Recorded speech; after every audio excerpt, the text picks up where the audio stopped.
দেশের বিভিন্ন জেলার উপর দিয়ে মৃদু তাপপ্রবাহ বয়ে যাচ্ছে এবং তা অব্যাহত থাকতে পারে। মৌসুমী বায়ুর সক্রিয়তা কমে যাওয়ায় এই অবস্থার সৃষ্টি হয়েছে বলে জানিয়েছেন আবহাওয়া অধিদপ্তর। গত ৬ জুন থেকে সারা দেশে বৃষ্টি কমার কারণে অনুভূত হচ্ছে ভ্যাপসা গরম।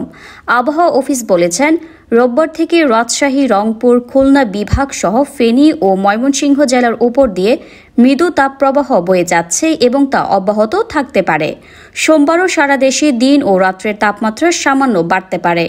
আবহাওয়াবিদ তরিফুল নেওয়াজ কবির বলেছেন, আগামী ১১ জুন থেকে দেশে তাপমাত্রা কমে বাড়তে পারে বৃষ্টি, তবে এ সময় কিছু কিছু অঞ্চলে ব্যবসা গরমও থাকতে পারে। এছাড়াও আগামীকাল মঙ্গলবার চট্টগ্রাম ও সিলেট বিভাগের ২-১ জায়গায় অস্থায়ীভাবে দমকা হাওয়া সহ হালকা থেকে মাঝারি ধরনের বৃষ্টিসহ বজ্রবৃষ্টি হতে পারে। এছাড়া দেশের অন্যত্র অস্থায়ীভাবে আংশিক মেঘলা আকাশ সহ আবহাওয়া প্রধানত শুষ্ক থাকতে পারে।